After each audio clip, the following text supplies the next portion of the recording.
খালেদা জিয়ার সঙ্গে অবিচার করায় প্রথমবার আপিল বিভাগে প্রতীকী ক্ষতিপূরণ দাবি করলেন একজন আইনজীবী। বুধবার সকালে প্রধান বিচারপতি ডক্টর সৈয়দ রিফাত আহমেদের নেতৃত্বাধীন ৫ সদস্যের আপিল বেঞ্চে বিসিএস ও নির্বাচন সংক্রান্ত মামলার শুনানিতে সিনিয়র আইনজীবী সালাউদ্দিন দোলন এ ক্ষতিপূরণ চান। সে সময় বিচার বিভাগ কিভাবে শেখ হাসিনার ফ্যাসিজমের অংশ হয়েছিল তা তুলে ধরেন। বলেন, খালেদা জিয়াকে প্রধানমন্ত্রী নয় একজন নারী মূল্যায়ন করলেও তার সঙ্গে যা করা হয়েছে তা অবিচার। এদিকে খালেদা জিয়া ও বিএনপির গায়ে কালিমা লাগাতেই নিজের মামলা প্রত্যাহার করে নাইকো।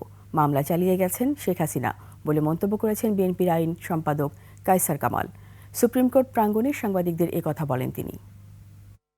কোটি মানুষের আস্থার ভালোবাসায় 11 বারের মতো দেশের 1 নম্বর রেফ্রিজারেটর ব্র্যান্ড ওয়ালটন। উনি বিএনপির চেয়ারপারসন, সেটা রেলেভেন্ট না। রেলেভেন্ট হলো যে একজন নাগরিককে নিগৃহীত করা হয়েছে, রাষ্ট্রের দুর্বৃত্তায়নের শিকার হয়েছেন এবং বিচার বিভাগের সীমাহীন অন্যায় শিকার হয়েছেন। সুতরাং উনি ওনার কেসে যদি একটা প্রতীকী ক্ষতিপূরণ দেওয়া হতো অথবা ভবিষ্যতে দেয়া হয়, তাহলে বাংলাদেশের ভবিষ্যতের জন্য অনেক ভালো হবে।